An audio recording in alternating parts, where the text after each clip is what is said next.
Bonsoir à toi qui m'écoutes ce soir. Je bénis le Seigneur pour ta vie.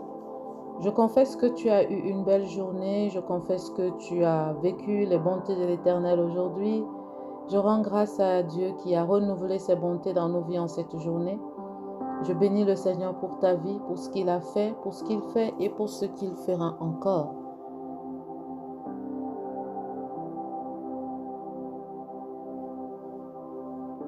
Je te souhaite la bienvenue dans ce 4e jour de notre parcours pour garder la paix et la confiance en Dieu en temps d'incertitude. Aujourd'hui, nous allons aborder une vérité qui libère. Dieu pourvoit. Dans l'incertitude financière ou matérielle, il est facile de céder à la peur, il est facile de s'inquiéter. Mais Jésus nous invite à une autre posture, chercher d'abord le royaume et faire confiance à notre Père Céleste qui sait ce dont nous avons besoin. Je t'invite maintenant à prendre un moment dans la présence de Dieu, à te déconnecter de tout ce qui pourrait te déconcentrer dans ces moments. Je t'invite à prendre un moment dans le calme de sa présence, de disposer ton cœur et de laisser la présence de Dieu venir te remplir totalement.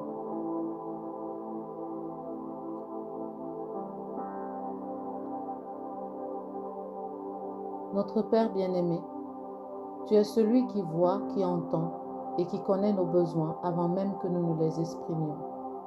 Aujourd'hui, nous venons à toi avec nos craintes et nos manques. Apprends-nous à te faire confiance et à croire que tu pourvois en ton temps parfait.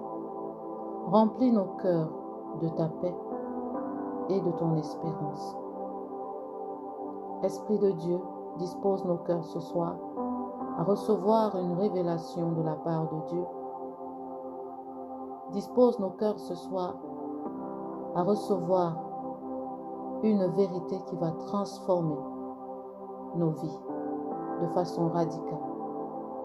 C'est dans le nom de Jésus-Christ que nous avons prié et nous disons Amen.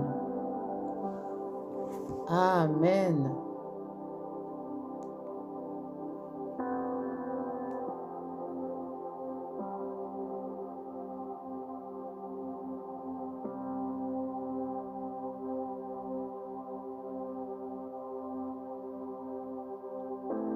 Alors notre verset clé est tiré de Matthieu dans son chapitre 6 du verset 31 au verset 33. La parole de Dieu nous dit: Ne vous inquiétez donc point, ne dites pas que mangerons-nous, que boirons-nous, de quoi serons-nous vêtus, car toutes ces choses, ce sont les païens qui les recherchent.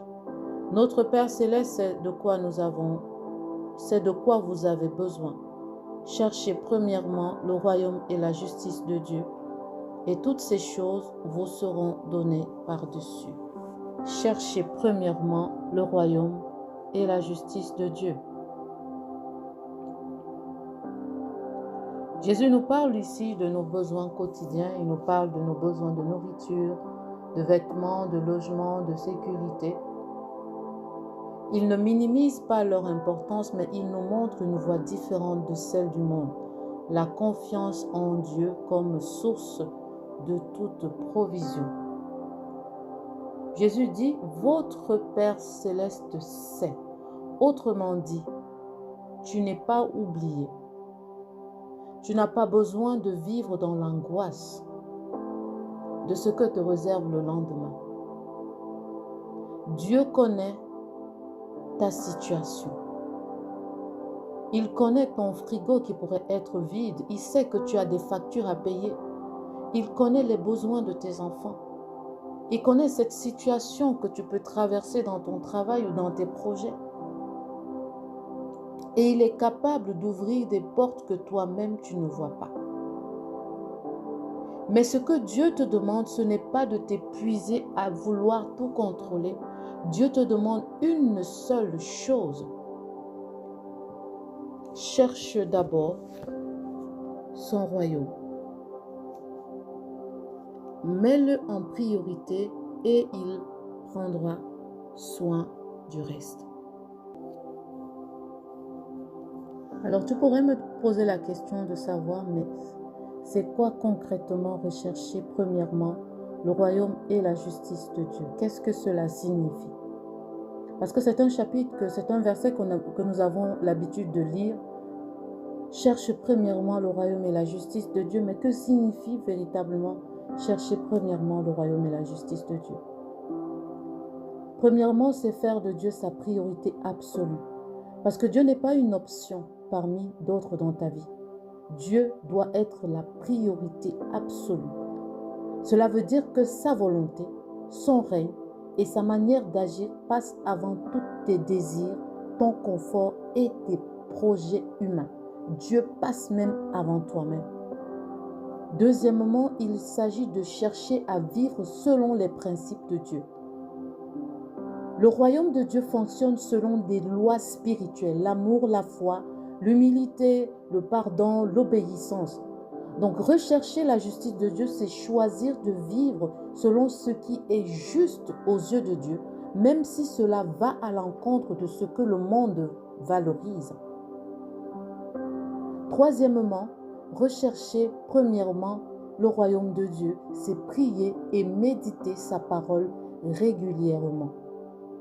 C'est rechercher la pensée de Dieu à travers une prière sincère et à travers l'étude de la Bible, la méditation de la parole de Dieu.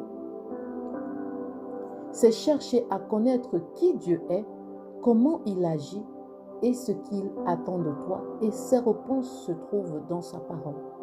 Quatrièmement, il s'agit de chercher sa direction avant de prendre des décisions, avant de te lancer dans des projets, avant de faire des rencontres, quel que soit ce que tu peux planifier, ou avant de résoudre des problèmes, tu dois chercher à savoir ce que Dieu veut que tu fasses, quelle est la volonté de Dieu. C'est s'engager activement dans l'œuvre de Dieu. C'est travailler à faire grandir le royaume de Dieu sur la terre, à aimer les autres, à partager l'évangile, à servir selon les dons que Dieu t'a donnés.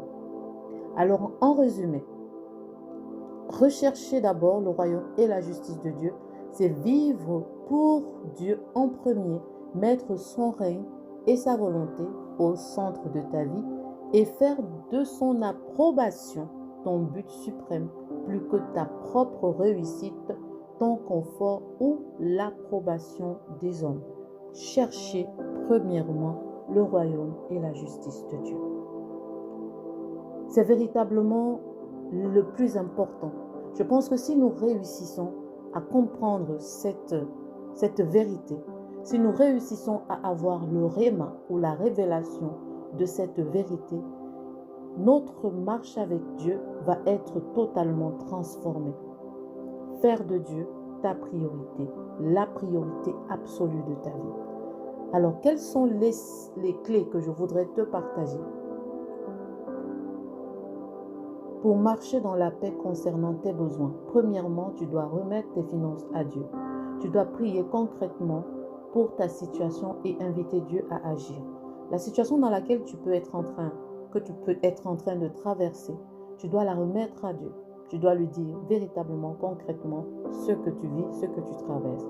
Deuxièmement, tu dois faire ta part avec foi. Agis avec responsabilité, mais sans peur. Troisièmement, tu dois proclamer cette vérité. Mon Père sait ce dont j'ai besoin, il le pourvoit fidèlement, je n'ai pas à m'inquiéter. Amen. Alors, l'action que je t'invite à faire aujourd'hui, note les domaines où tu as des besoins spécifiques, puis écris cette phrase au-dessus. Je choisis de faire confiance à Dieu pour cette situation. T'inquiéter de ta situation ne va pas changer la situation, mais te confier en Dieu, oui, peut tout changer. Et je veux te le rappeler, Dieu pourvoit. Il est Jéhovah Jireh. Amen. Maintenant, je t'invite à mettre ta main sur ton cœur, à disposer ton cœur.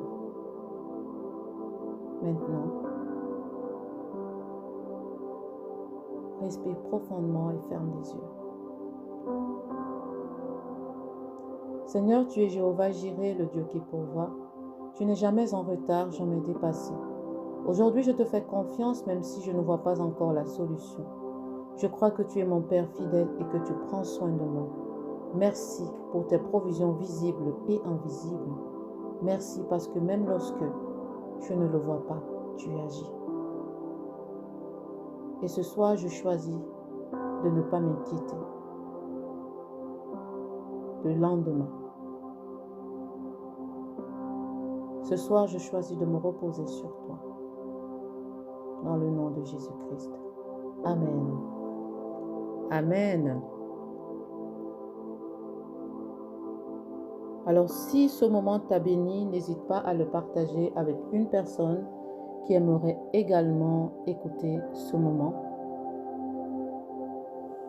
Je t'invite à nous laisser un commentaire. N'oublie pas aussi d'aimer la vidéo et de la partager. Je te retrouve très bientôt par la grâce de Dieu et je te souhaite de passer une excellente nuit sous la protection divine.